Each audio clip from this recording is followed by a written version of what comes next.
Hola a todos, muy buenas tardes, bienvenidos a este panel mensual. Ya estamos a mediados del mes de abril.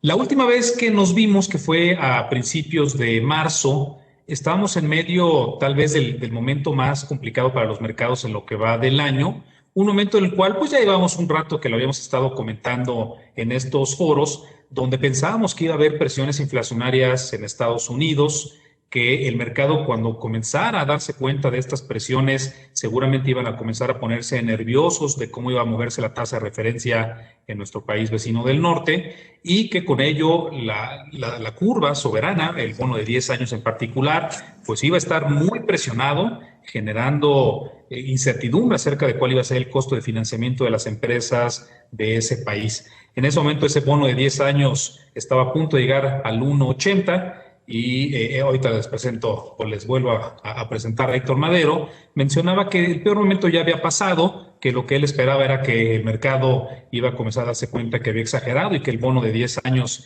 iba a estar algunas semanas después más estable, niveles por ahí del 1,60 a 1,65. Héctor Madero, director general de Actinver, bienvenido. ¿Cómo viste tu call? ¿Ya estás más tranquilo de lo que está pasando en los mercados?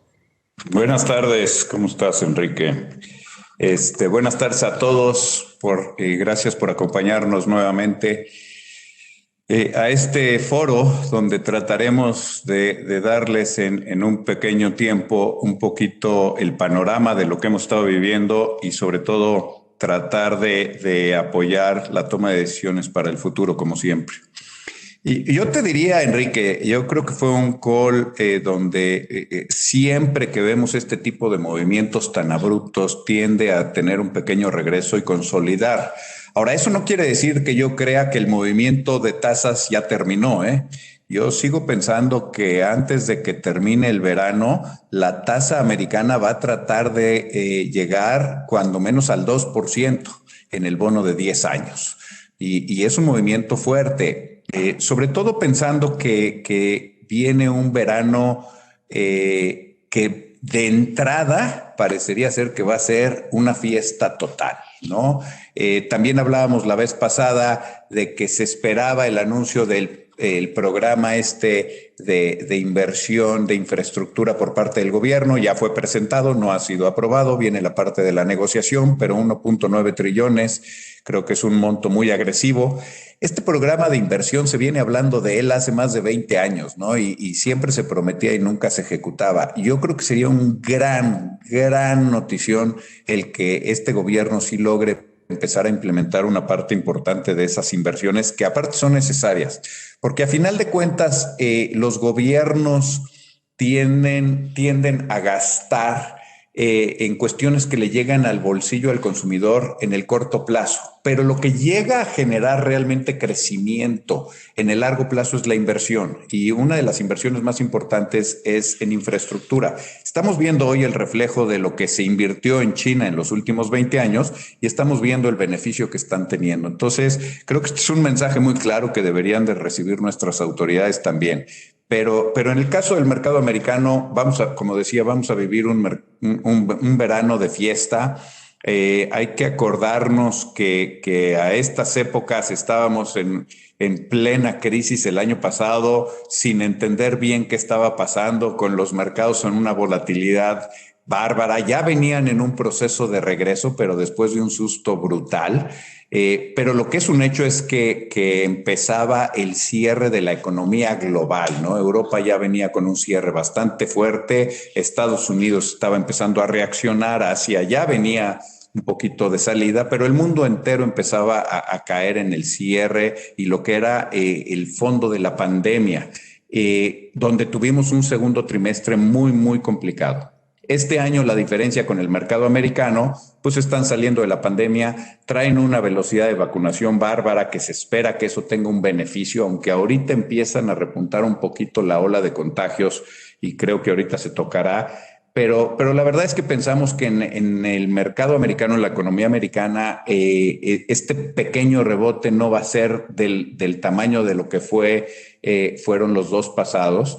Y con lo cual, tomando la ventaja de que la gente se va a sentir ya con mayor seguridad, con dinero que el gobierno les ha estado dando, más las inversiones, más las inyecciones de liquidez, pues vamos a ver un verano de fiesta, de consumo, de desenfreno, donde las empresas van a estar reportando utilidades impresionantes por el mismo comparativo.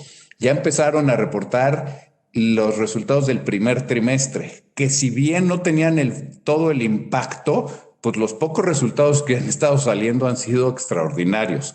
Se espera que en muchos casos el resultado de las empresas crezca entre un 30 y 50% su resultado contra el año pasado, que es una barbaridad. Entonces, todo esto va a ser un reflejo de crecimiento, de euforia, y creo que el mercado de bonos no va a ser ajeno a esto. Y por lo mismo vamos a ver presiones, y creo que la tasa va a volver a tener un brinco, no sé en qué momento exactamente, pero de que creo que va a tener un brinco para tratar de llegar a los 2.10, se va a dar durante el segundo trimestre de este año.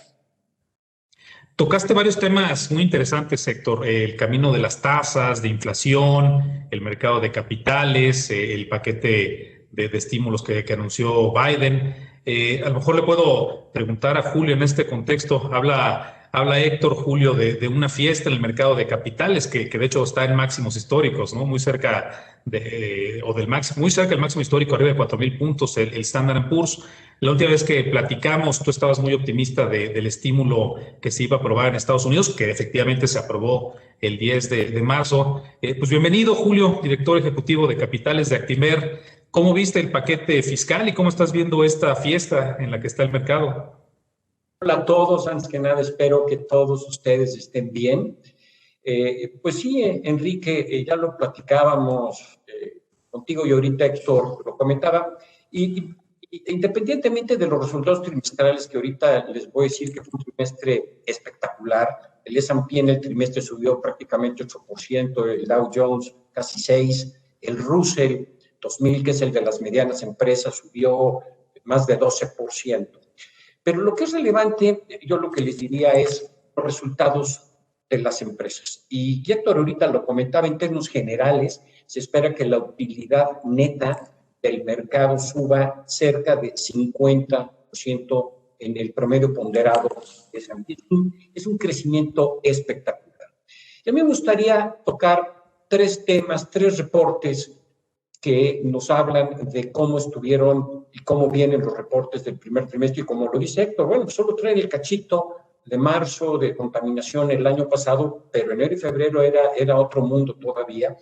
Me gustaría empezar por el reporte de Goldman Sachs. Goldman Sachs reportó el día de hoy 80% por arriba de lo que esperaba el mercado. Es un crecimiento espectacular el de Goldman. Obviamente, el tema de trading, las mesas generaron ingresos muy importantes, pero en términos generales 80%. JP Morgan también reportó de manera muy relevante, pero ya habíamos visto reportes de los bancos de inversión durante el año pasado teniendo buenos resultados. Pero el resultado que más, y que les recomiendo que sigamos el día de hoy, es el reporte de Wells Fargo. Y el reporte de Wells Fargo también reportó muy por arriba de lo estimado, pero lo principal es ¿por qué reportó por arriba de lo estimado? Porque Wells Fargo no tiene mesas de trading como lo tiene Goldman Sachs y lo tiene JP Morgan. Wells Fargo reportó mucho mejor porque tuvo que crear menores reservas crediticias para créditos malos de lo que esperaba el mercado. Y eso sí tiene una conexión directa con la economía real en los Estados Unidos. Sí, esperamos un verano muy importante. En un momento más les platicaré de cómo están las relaciones y cómo vemos hacia fin de año el mercado americano, pero sí los paquetes fiscales, los apoyos monetarios y obviamente este ritmo vertiginoso de vacunación que ya comentamos ahorita está llevando a que para el mes de junio esté el 70% de la población vacunada y para julio el 90% esté vacunado. O sea, no va a haber acabado el verano y como dice Héctor, pues ya la parte de Estados Unidos va a haber cambiado de forma importante. Y para México también fue un buen trimestre para la Bolsa Mexicana de Valores, subió 7% en pesos y 4,5% en dólares. Y de los reportes trimestrales, se espera a nivel de EBITDA un crecimiento de 16% en los resultados de las compañías mexicanas, Enrique. Los paquetes fiscales que se estuvieron aprobando e implementando en Estados Unidos, pues vimos durante el mes de marzo que ya comenzó a permearse en los datos económicos. Vimos, por ejemplo, las ventas minoristas del mes de enero, nada más en el mes de enero, mes a mes, creciendo 10%.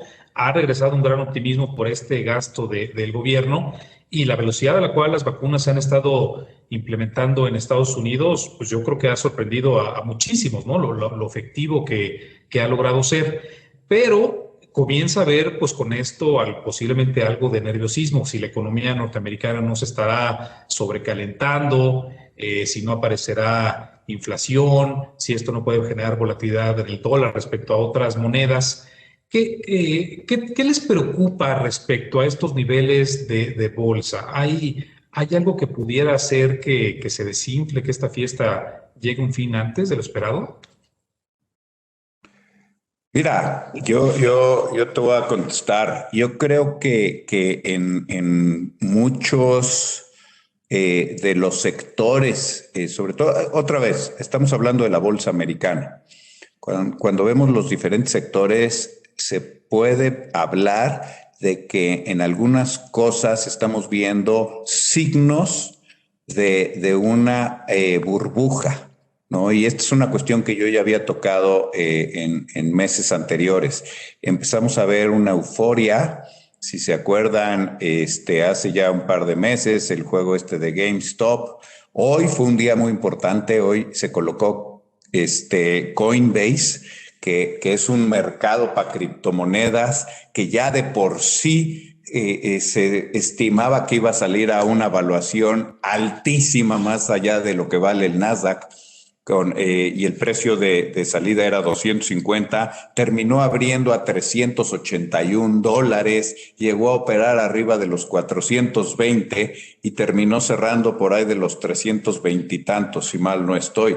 Pero estos swings y esta euforia que estamos viendo claramente nos está hablando de un mercado donde hay un gran monto de especulación. Ahora, también hemos visto un ciclo donde la gente ha estado cambiando parte del portafolio, y esto también se había hablado en meses anteriores y Julio lo había mencionado, donde iba a haber un movimiento de acciones de tecnología hacia acciones más tradicionales, de sectores más tradicionales, por las diferencias en valuaciones y por los ciclos económicos. Entonces, yo creo que estamos en un momento donde si viéramos por tipo de métricas normales, podríamos presumir que el mercado americano está muy caro. Sí hay signos que nos podrían generar preocupación, donde hay algunas cuestiones donde se visualiza burbuja, pero cuando estás teniendo incentivos monetarios, tasas tan bajas, y sobre todo un crecimiento en las utilidades como se está previendo para este segundo trimestre, difícilmente vamos a ver un ajuste mayor, a menos que hubiera un cisne negro que no se está viendo el día de hoy, alguna cuestión geopolítica.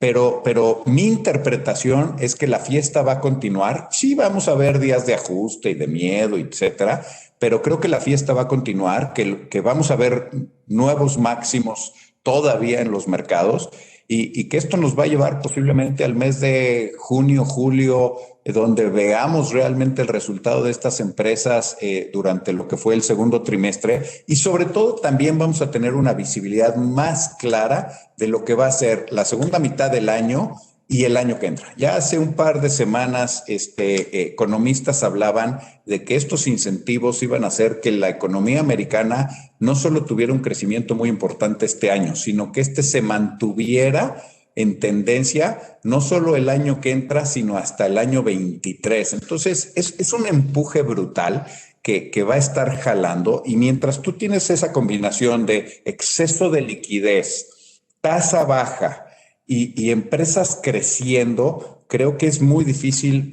hablar de que la burbuja va a tronar. Entonces, creo que la fiesta va a continuar. Hay que empezar a tener cuidado, hay que empezar a ser más selectivo. pero creo que los rendimientos van a seguir estando por el lado de la bolsa americana. Y estoy hablando en específico de la bolsa americana. Ya después quiero hablar de otras oportunidades y de otros mercados, ¿no? Pero ahorita, pues la que rige básicamente el mundo, que es la bolsa americana.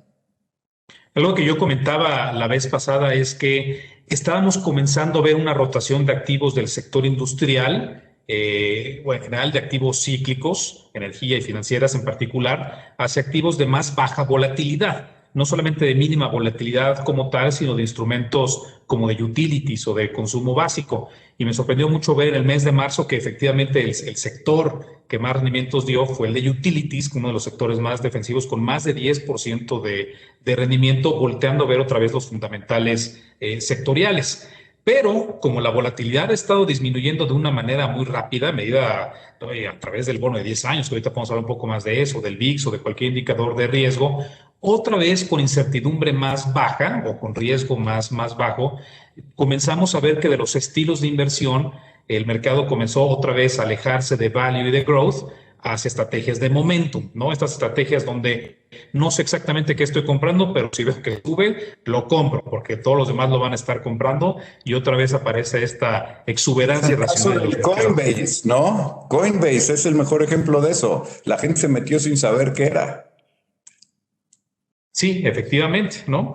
Ahora, una de las cosas que también vimos que el riesgo disminuyó, pues fueron las guerras comerciales o guerras estratégicas entre Biden y el gobierno de China, ¿no? Y eso también le ha ayudado algo al sector de tecnología, que así como el mes de marzo fue un sector que no tuvo rendimientos muy interesantes, 1.8%, nada más en lo que va esta quincena de abril, otra vez arriba del 7% de rendimiento en directo, ¿no? En estos primeros 15 días del mes. Y a lo mejor te puedo hacer una pregunta, Julio, porque veo aquí en el chat muchos de los clientes están conectados y gracias otra vez a todos por acompañarnos. El sector de tecnología en general, ¿cómo lo estás viendo, Julio? Es un sector que siempre te ha gustado mucho y otra vez parece que está bien. Mira, es que cuando hablamos de tecnología hay que entender muy bien qué se puede, qué recomendamos comprar y qué no estamos recomendando comprar, ¿no?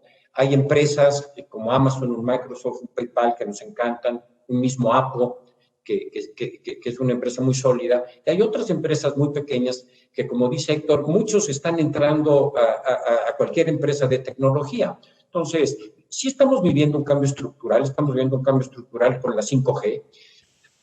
Estamos viendo un cambio estructural con el tema de la nube. Todo el mundo estamos usando la nube, a diferencia de hace algunos años.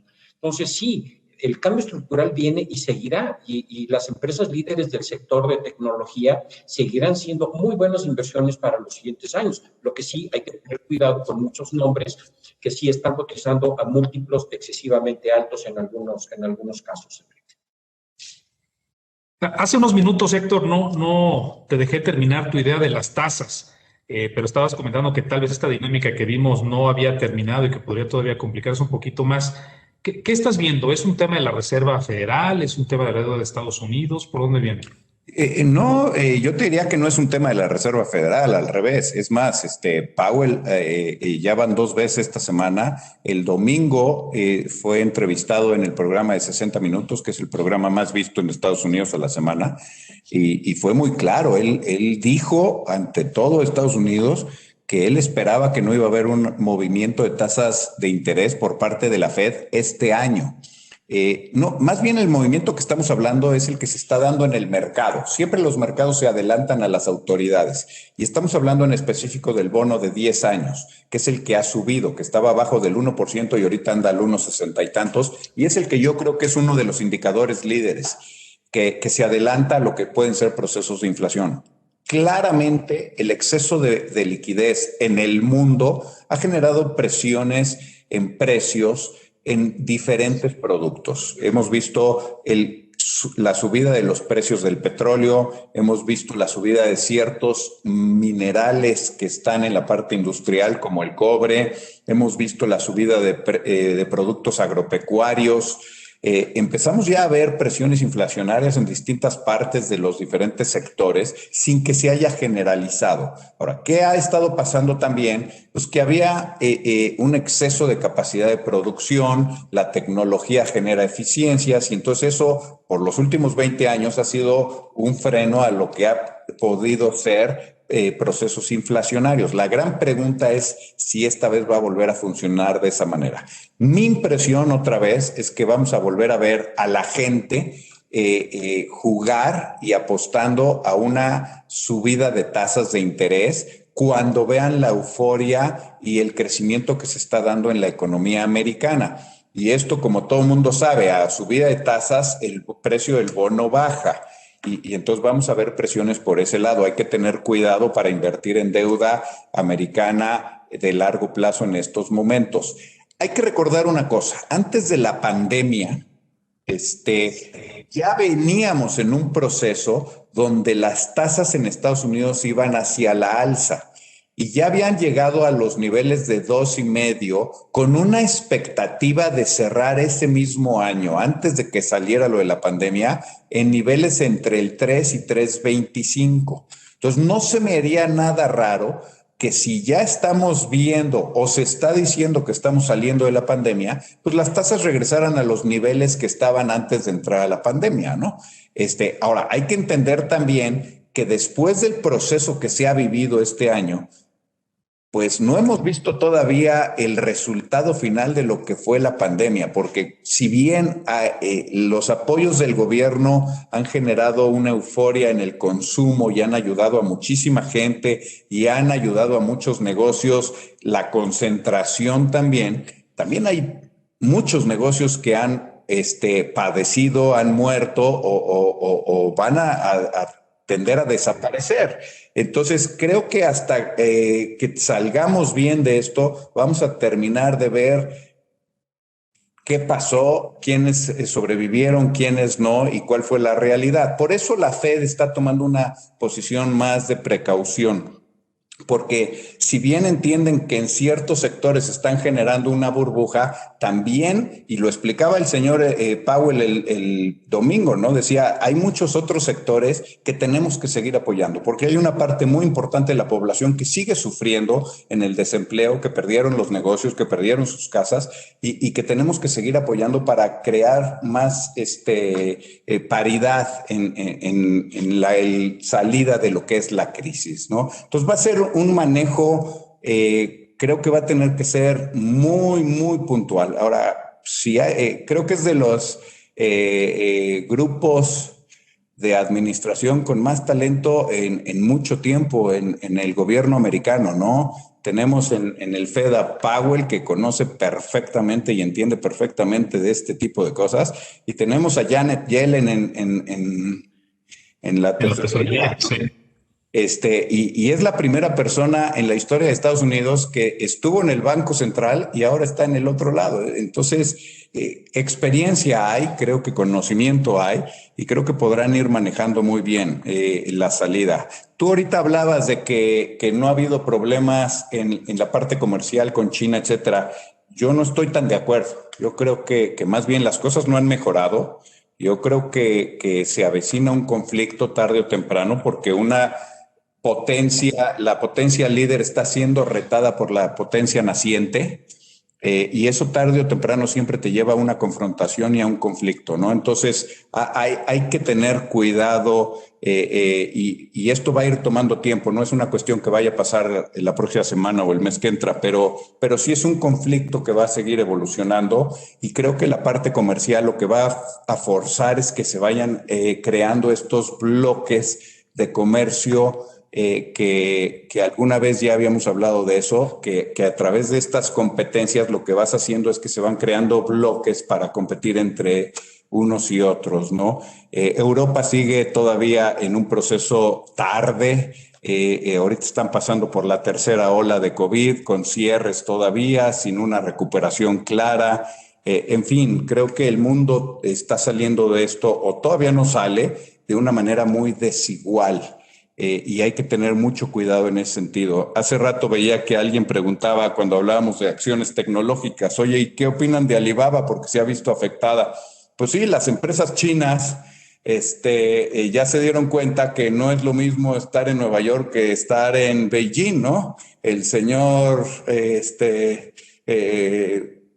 Ma de Alibaba, pues, se le ocurrió hacer ciertos comentarios y el régimen le cayó encima y está metiendo una presión brutal y está forzando a tomar unas medidas a la compañía, que claramente eso está teniendo una repercusión importante en lo que es la evaluación de la compañía, y no ha podido verse beneficiada de lo que ha sido el crecimiento tecnológico. Son mercados diferentes, ¿no? Si bien yo soy muy optimista del crecimiento de la economía china para los siguientes 10 años, hay que entender que es un régimen distinto, donde no es una democracia y donde ahí el gobierno va a tratar de tener un control de las empresas y les va a dejar crecer hasta cierto tamaño.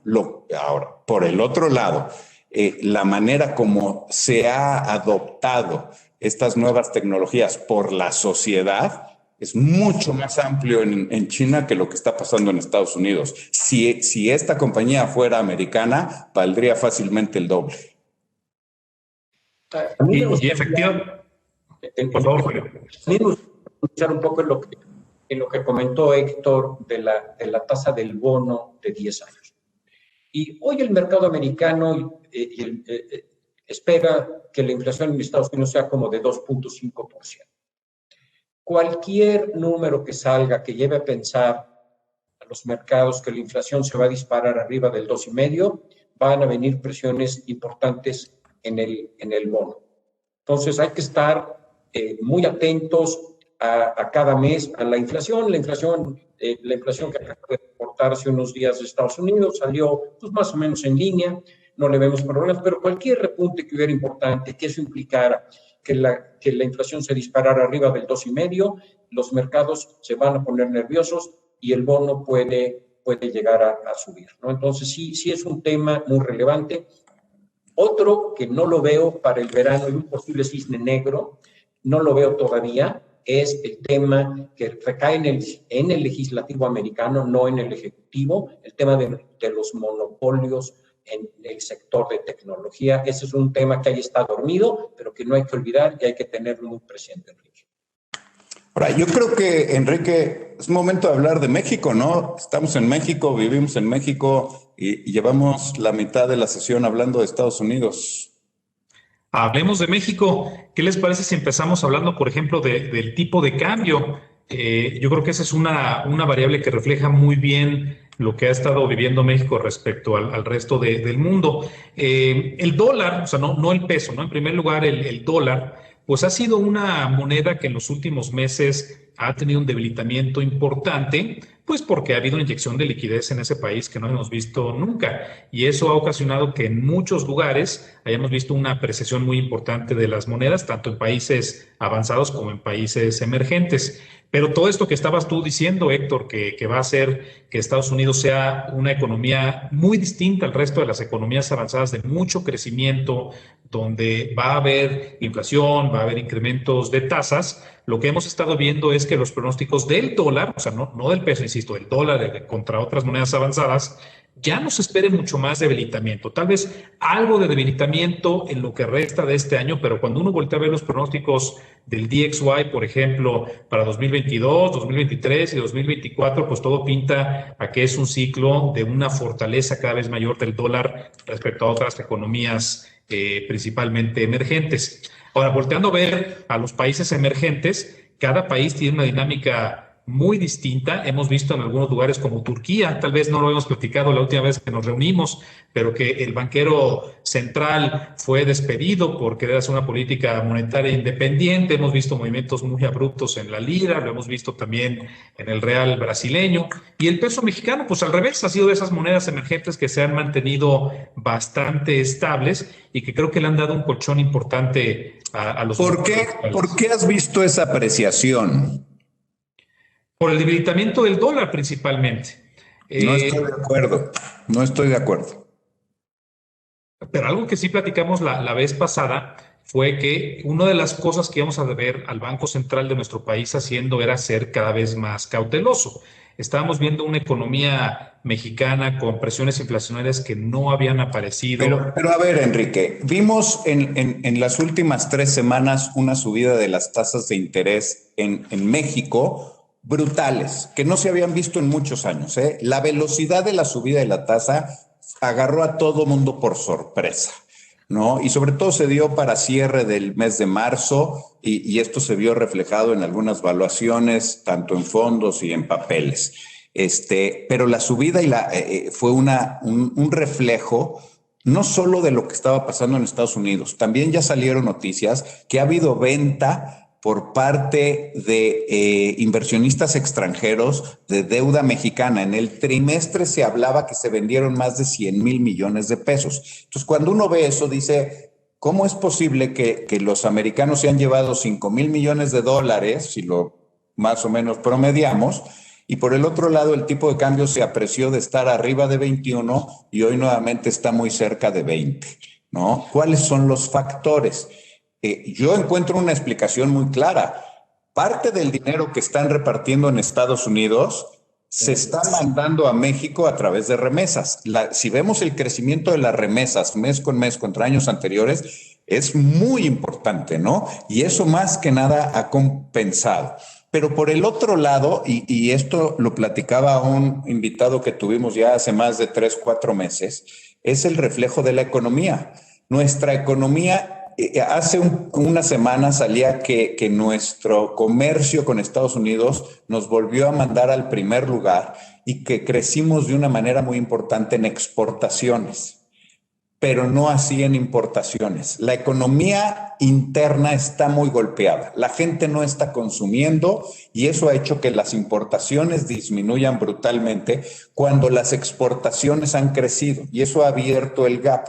Y eso lo que nos habla es que ha hecho que entren mucho más dólares y es una coyuntura de corto plazo que es lo que, si vemos eso más remesas, es lo que ha forjado que esté bajando el tipo de cambio de corto plazo. Yo no creo que tenga que ver con el movimiento hoy por hoy de lo que ha pasado con el dólar en otros mercados.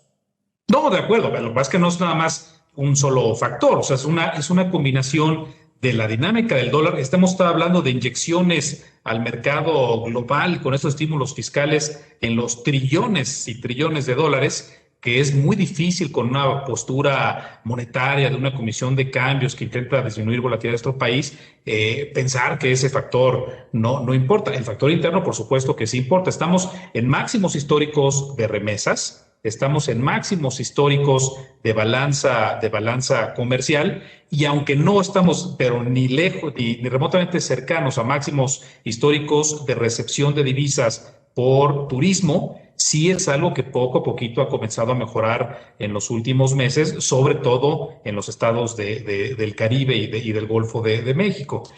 Pero no deja de ser un peso mexicano que al estar más estable, ha permitido que en los últimos meses veamos a los mercados locales con un comportamiento mejor, sobre todo del lado de renta variable.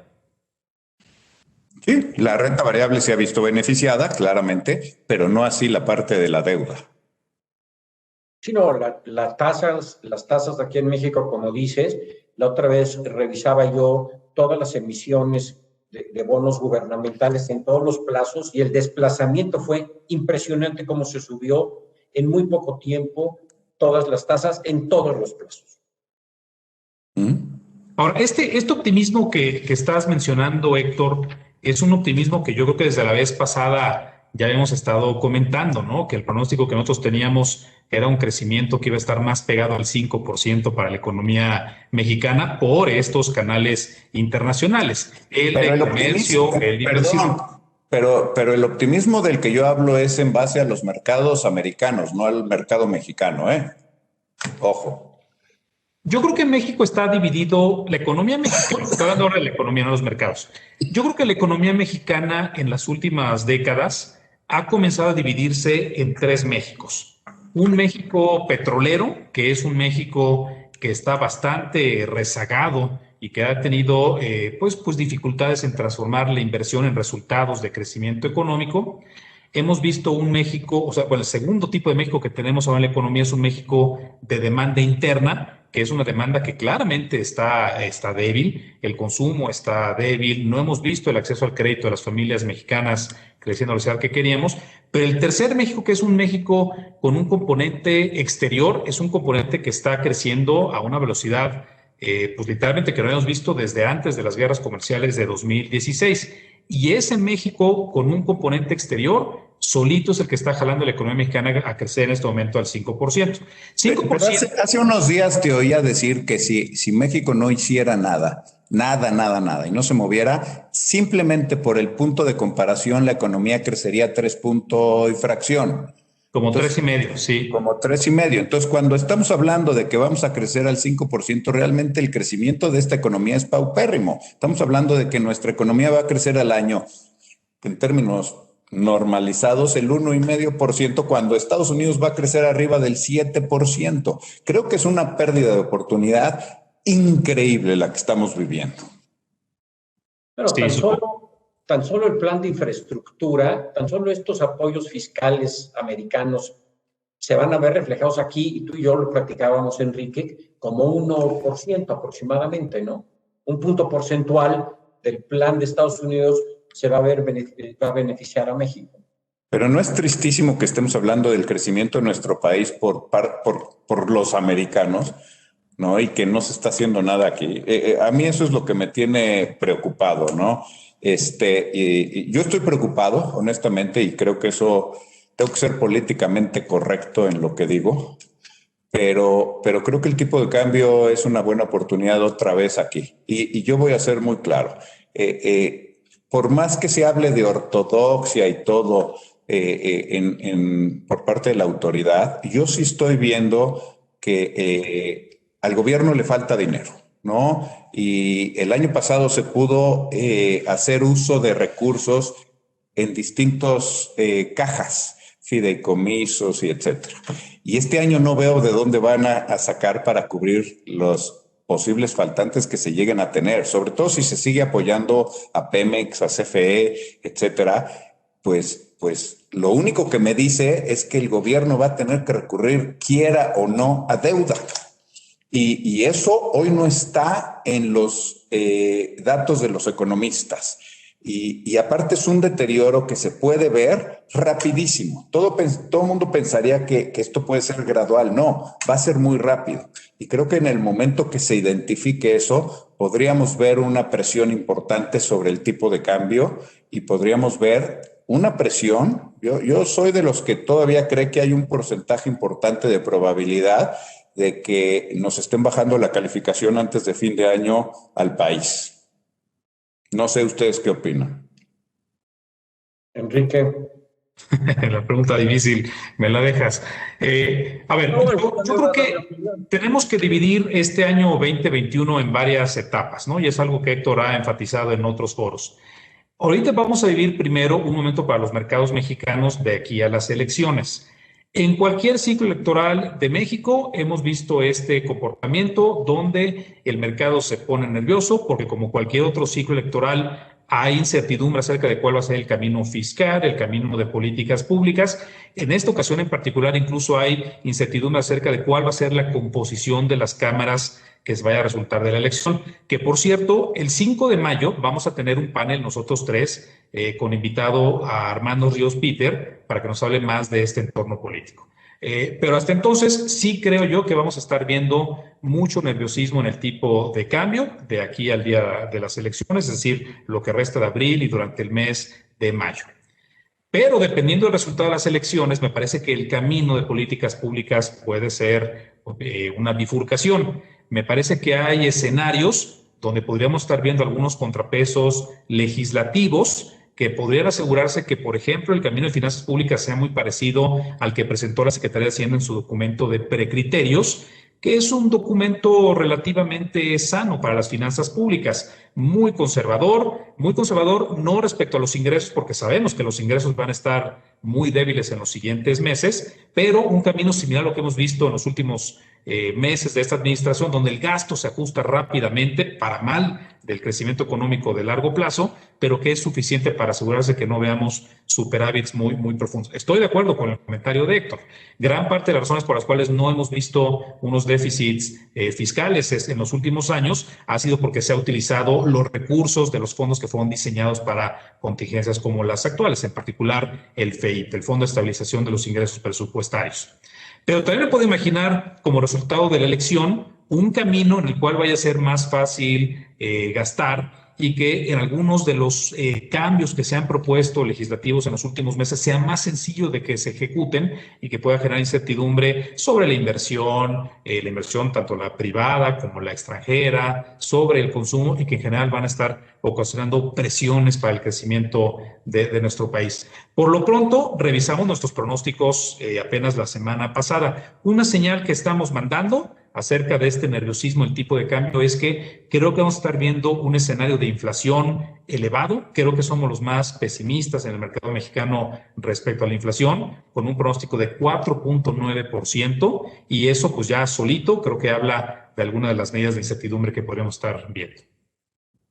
Bueno, con respecto a lo que comenta Héctor, yo lo que veo es que este año veo pocas probabilidades que baje la calificación, pero sí veo una probabilidad de que cambie la perspectiva y que pueda haber presiones o comentarios por parte de las calificadoras hacia México. Yo creo que eso los va a llevar, y yo creo que el tema de una reforma fiscal para el 2022, hay que estar muy pendientes de que puede haber una reforma fiscal, porque lo que sí es un hecho de seguir las cosas como están y de seguir la economía con las perspectivas de crecimiento que tiene actualmente, no va a haber recursos para el gobierno o una de dos, y gasta más y aumenta la probabilidad de que venga en el 2022 una baja de calificación, o tiene que encontrar ingresos adicionales, y yo creo que eso podría ser a través de un aumento de impuestos aquí.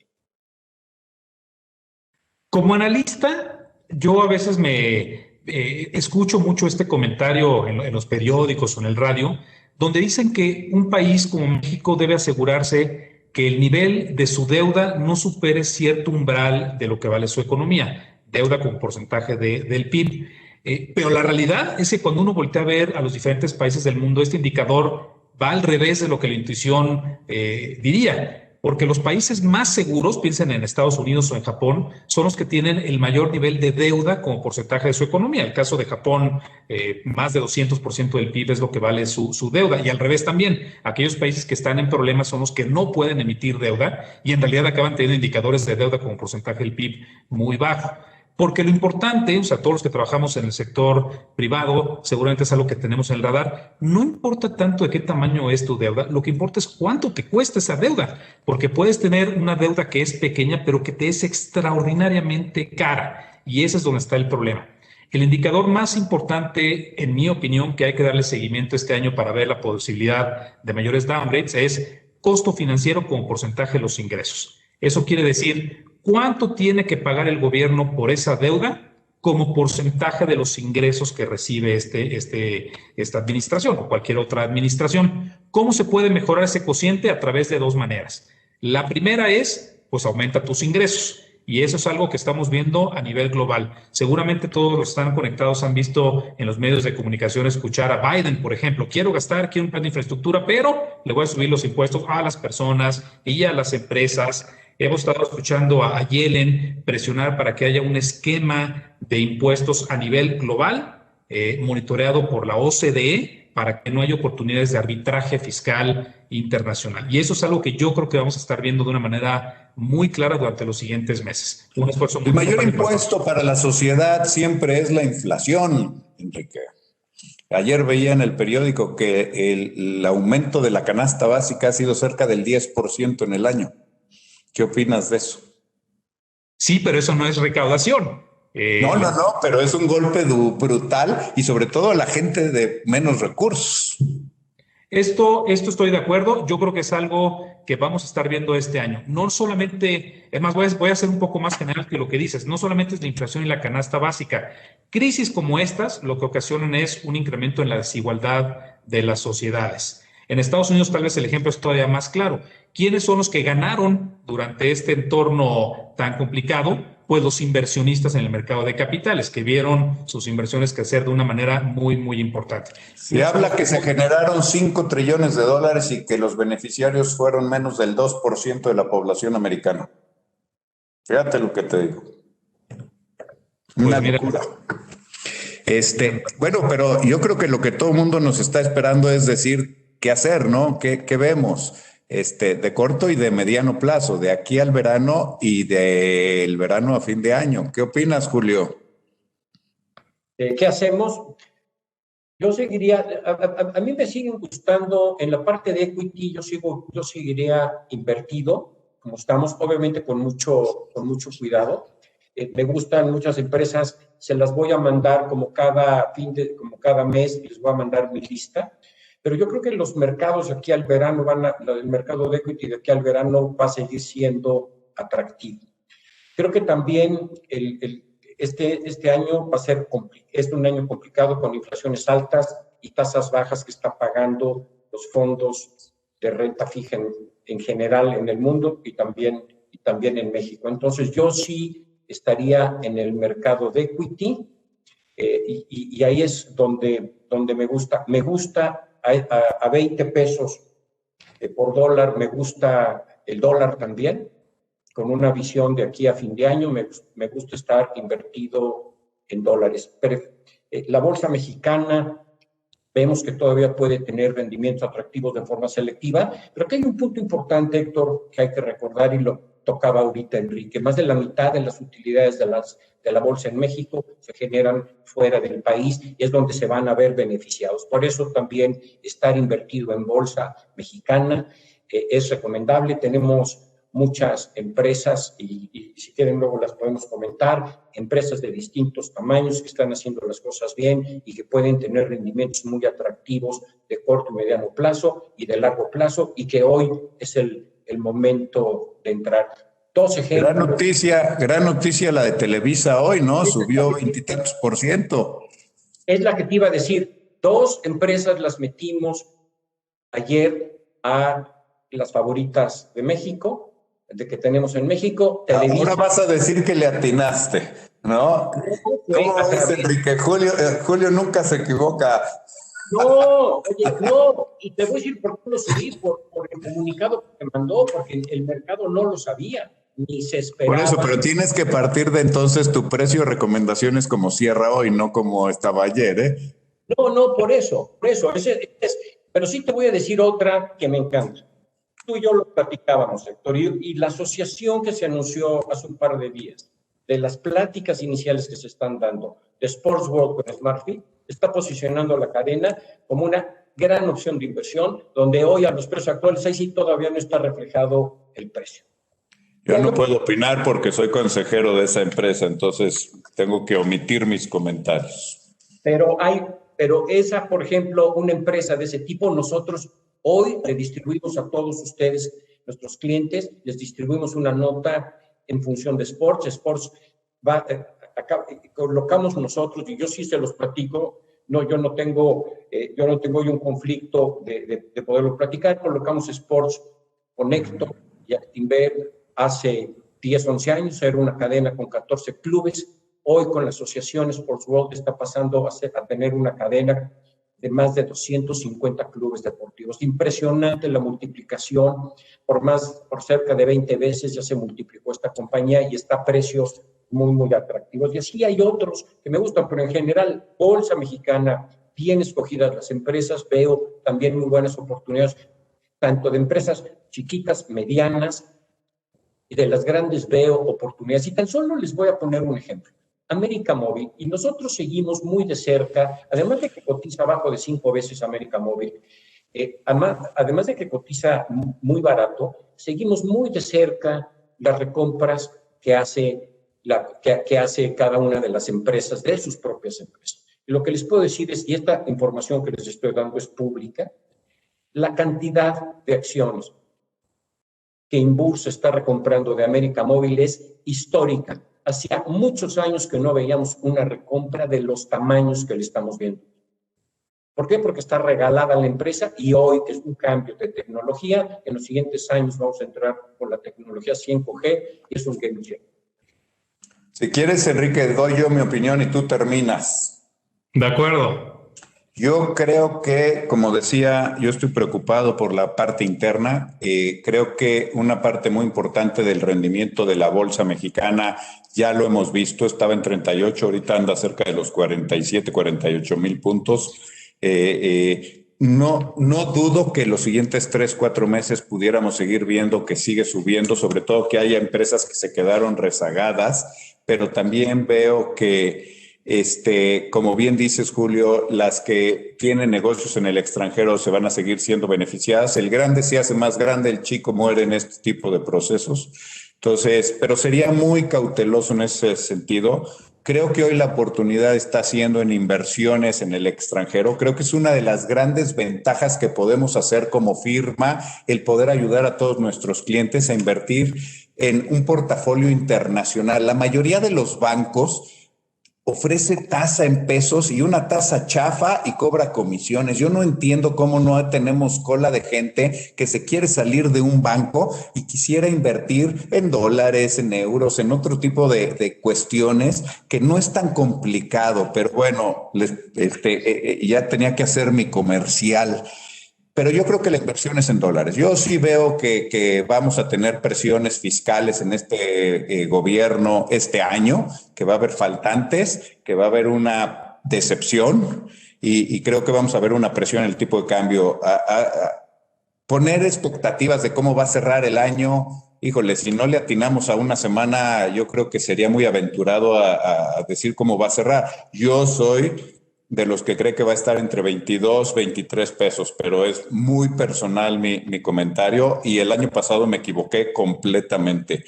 Creo que el mercado americano, de aquí al verano, como lo decíamos, va a seguir en la fiesta. Sí veo valuaciones altas. Me preocupa la segunda mitad del año donde pudiéramos ver un ajuste y un ajuste interesante que podría ser en el rango de entre el 10 y 20% por simples momentos y procesos de valuación. Y ahí hay que tener cuidado porque siempre que se generan este tipo de excesos, vienen sus momentos de depuración. Y creo que va a ser el momento factible para esto, algún momento dado de la segunda mitad del año. Entonces hay que tener cuidado con eso, pero mientras hay que seguir aprovechando y teniendo esos rendimientos. Yo sí quería proponer dos cosas. A mí me gustan, y creo que para un portafolio de diversificación con una visión de mediano y largo plazo, invertir una parte del portafolio en un fondo o ETF de las principales acciones, tanto japonesas como europeas, pudiera ser una gran oportunidad. Y les platico aquí por qué. Europa claramente viene rezagada en el ciclo de crecimiento, pero tarde o temprano se va a acercar, ¿no? Y lo que estamos viendo hoy en Estados Unidos se repercutirá allá. Pero trae una evaluación extraordinariamente barata comparada contra evaluaciones históricas de Estados Unidos también. Entonces, creo que ahí hay un gap bien importante que se puede estar aprovechando y aparte genera una diversificación. Y por el lado de Japón, yo creo que es una manera muy conservadora, si lo vemos a 5 años, para jugar el mercado asiático y el mercado chino. Porque si bien Japón es un socio comercial americano, pero ellos sí están en un pleno comercio con los chinos y en un proceso ahí semi-integral de sus economías comerciales. Entonces, creo que las empresas japonesas van a beneficiarse en gran medida de este pleito que hay entre Estados Unidos y China y lo empezamos a ver en algunos de sus reportes. Entonces creo que con una visión de largo plazo, el tener una parte en acciones europeas y una parte en acciones japonesas, creo que puede ser defensivo y podría aparte estar apoyando los rendimientos de todos nuestros clientes. Hoy creo que el negocio sigue siendo invertir en una forma, en un portafolio global más que simplemente nacional. Bueno, si no tienen más comentarios, como todos ustedes pueden ver, creo que estamos esperando de aquí al ciclo electoral algo de volatilidad en los mercados, tanto locales como globales. tal vez el único call fuera de consenso, además del que platicamos. Yo creo que vamos a estar viendo la inflación de Estados Unidos arriba del 3,5% en los siguientes 3 meses. Y creo que es algo que el mercado no ha estado incorporando. Entonces, son buenas oportunidades para rebalancear los portafolios de aquí al ciclo electoral. El 5 de mayo, insisto, vamos a tener otro panel con un invitado especial para hablar del ciclo, perdón, de las elecciones y qué podríamos estar esperando después del 6 de junio. Y pues como siempre, recuerden que cada uno de ustedes tiene un horizonte de inversión distinto, necesidades de liquidez distinto. Lo que les pedimos, por favor, es que nos den la oportunidad de que su asesor financiero se siente con ustedes, platiquen de su portafolio, cómo pueden prepararlo para lo que viene en el mercado y dónde están las mejores oportunidades de encontrar rendimientos.